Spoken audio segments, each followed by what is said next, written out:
Bien, vamos a un cierto y falso controlado para todos ustedes en este sábado. Del caso lamentable de Miguel Almanza, el cual todo apunta a que ha sido injustamente vinculado al múltiple homicidio del búnker en Espinar. Iniciamos entonces con toda la docencia que hemos estado haciendo cada noche en los en vivo, donde usted puede aprender todo lo relacionado en cuanto al sistema penal acusatorio desde la perspectiva del licenciado Garibaldi y lo que nos toca a nosotros para explicar de lo que va ocurriendo. Es importante recordarle que Miguel Almanza aún se encuentra imputado y vinculado a este proceso, como lo dijimos en los videos anteriores. Iniciamos nuestro cierto y falso controlado. Controlado porque hay que sustentar el sí o el no. Estamos esperando la fila. Lo que pasa es que me parece que la primera audiencia con lo que era imputación se dio. Respuesta: esto es cierto. Consideramos que el mayor y más grave error del Ministerio Público, en este caso del fiscal que llevaba la causa, fue aprehender a alguien de manera prematura, sin muchos elementos de convicción, solamente un retrato hablado, señalamiento de uno de los 6 sobrevivientes, según indicó en conferencia de prensa, y que hoy podemos valorar que muchos se pudieron haber parecido a ese retrato hablado hasta que apareció quien verdaderamente participó.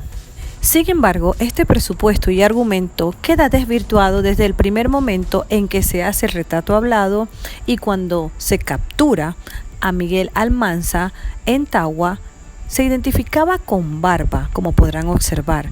Entonces, era poco probable que al día siguiente, después de los 7 homicidios, se hubiese pegado o hubiese adquirido una barba de un día para otro, situación que no refleja claramente el retrato hablado. Situación que no pudo explotar con mucha ventaja, evidentemente, al momento de la imputación, su defensa técnica.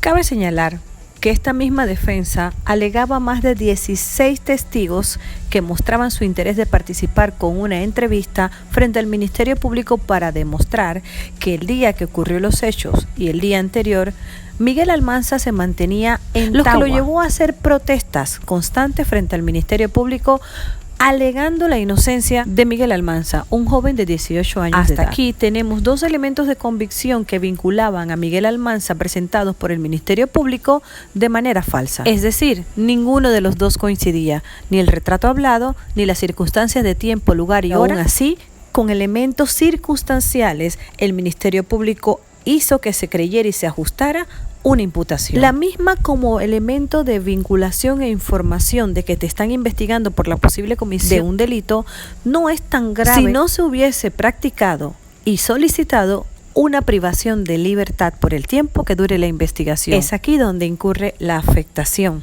sí, del derecho de movilidad a una persona que no tiene nada que ver en este caso. Y esto adquiere más relevancia cuando la imputación de cargos de alias Niño en plena audiencia, la propia defensa técnica indica que Miguel Ángel Almanza no tiene nada que ver en estos delitos. Escuchamos al fiscal. Ha decretado la detención provisional.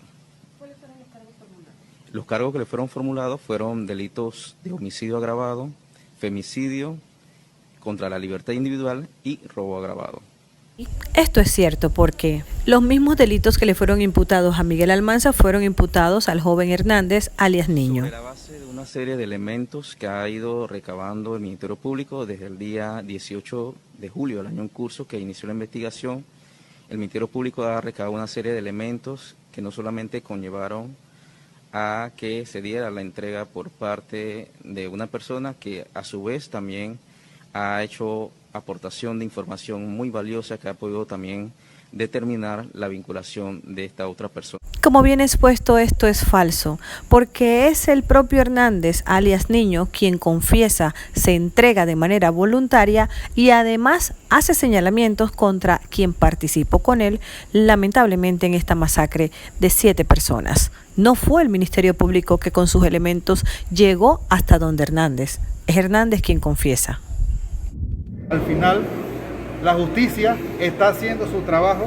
Nosotros como entes policiales, auxiliares de la justicia, ya ustedes ven las últimas detenciones que se han dado, ya hay 3 retenidos.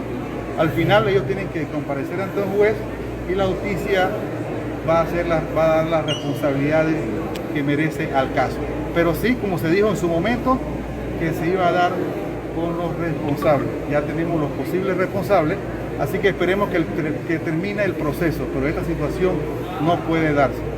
Respuesta: como viene expuesto, es falso. Sí, dieron con la captura de Miguel Almanza, quien ha resultado desligado de toda esta situación. Hernández, alias Niño, se entregó voluntariamente. No ha habido ninguna aprehensión, detención o captura en este momento por parte de las autoridades auxiliares. Hernández, alias Niño, una vez que se entrega voluntariamente y queda consignado en audio y video en su audiencia de imputación, señala al señor Reinaldo Cuadra y este, a su vez, también se entrega de manera voluntaria a pesar de que se trató de hacer una aprehensión o captura. Escuchemos. Comisionado, ¿se aprehendió o se entregó voluntariamente? Bueno, nosotros si hubiera sido voluntariamente, la misma noche de ayer que lo estábamos buscando, hubiera sido una entrega voluntaria. Nosotros tuvimos que hacer otras acciones de inteligencia para lograr con la aprehensión de esta persona. Sabemos de que lo que queremos todos, la sociedad polonesa, es dar con la verdad de este caso. Respuesta: esto, como viene expuesto, es falso. A pesar de existir una orden de aprehensión, queda consignado en audio y video en la audiencia de imputación del señor Reinaldo Cuadra que el mismo no fue capturado el día que se intentó y este, a su vez, practica la entrega voluntaria a la policía. ¿Por qué la aclaración? Porque en ambas situaciones de los dos últimos imputados, el 2 y el 3, la entrega voluntaria les favorece y ambos defensores de estos dos imputados han recalcado en audiencia la entrega voluntaria para poder alcanzar así atenuantes en el caso de que sean condenados. Atenuantes, beneficios que se restan de la pena, condena o sentencia o simplemente de los acuerdos de pena o acuerdos.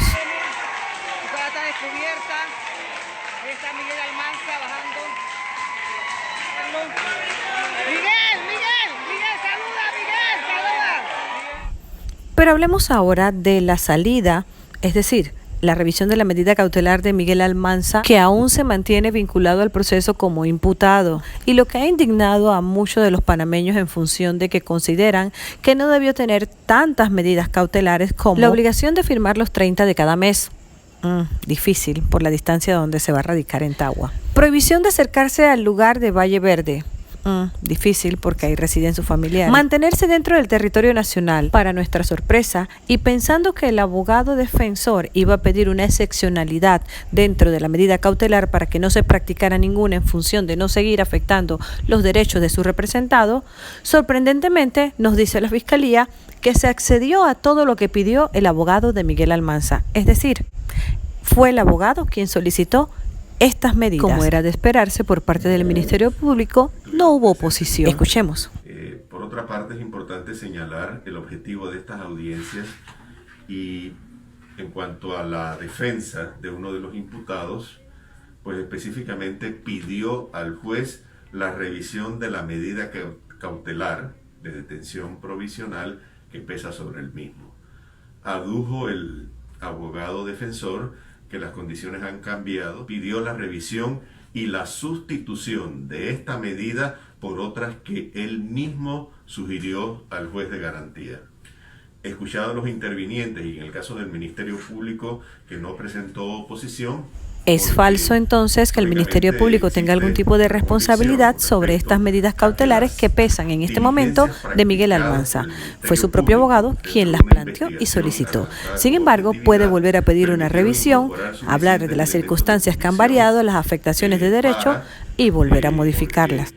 Lógicamente existe la convicción con respecto a que las diligencias practicadas por el Ministerio Público dentro de una investigación adelantada con objetividad permitieron incorporar suficientes elementos de convicción para determinar que en efecto las circunstancias que existieron en el momento en que se dictó la detención provisional han variado. Es falso esto como viene expuesto, porque las diligencias de investigación las provocó la entrega voluntaria de hoy el imputado Niño, no las investigaciones que hizo el Ministerio Público.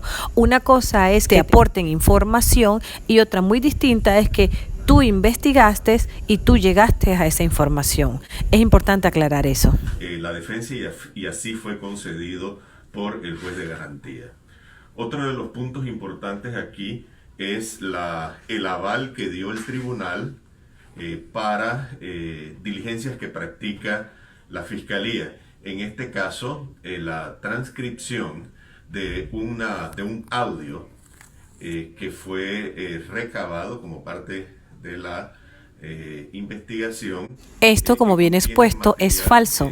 No se recabó. Lo entregó el imputado alias Niño, que es un disco compacto que consta de grabación de declaraciones o de otro tipo de información de él en función de que también pensó atentar contra su vida. Información que también se ventiló en audiencia. Que han rendido entrevistas en esta investigación y es que están recibiendo amenazas reales y concretas con respecto a su vida.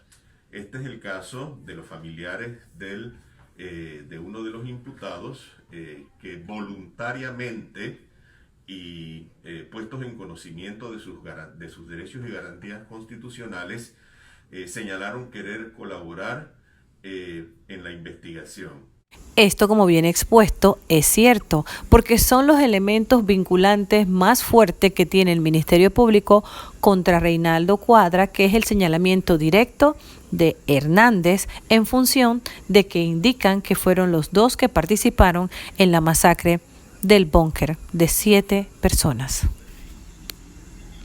Respecto a que hay una recompensa económica para que de alguna forma se afecte su vida o su integridad. Bien, quiero terminar este cierto y falso controlado de los hechos que envuelven tanto al Ministerio Público como a los imputados en este horrendo homicidio, que estamos en la etapa procesal que le permite tanto al fiscal y a los 2 imputados llegar a acuerdos de pena o acuerdos considerando algún tipo de negociación por la colaboración, entrega voluntaria y otros hechos que han ayudado al Ministerio Público a desarrollar todo este entramado que envolvía este homicidio múltiple. Es el caso de lo que apunta la defensa técnica pareciese de alias Niñito, a un acuerdo de pena con reducción por los elementos que acabo de mencionar. Sin embargo, alias Rey, quien también se entregó de manera voluntaria, no quiso declarar, se acogió al artículo 25, nadie está obligado a declarar en contra suya, y parece esperar que sea el Ministerio Público que reúna todos los elementos de convicción para poder llegar a una acusación y luego a un juicio. Recordemos que en plena audiencia también se dijo que alias Rey había sido imputado y sindicado por 2 homicidios anteriormente, lo cual resultó absuelto. Es importante señalar para terminar esta presentación en un breve resumen de en qué etapa estamos, de que Hernández, alias Niño, tiene defensa privada, Reinaldo Cuadra tiene defensa pública, es decir, defensa de oficio. Y estamos en la etapa donde ambos pueden producir acuerdos de pena con la Fiscalía, según lo establece el Código Procesal Penal, en una etapa de criterios de oportunidad y en una economía procesal, donde lamentablemente no participan las víctimas. De eso estaremos hablando en el próximo en vivo. Los leo. Buenas noches.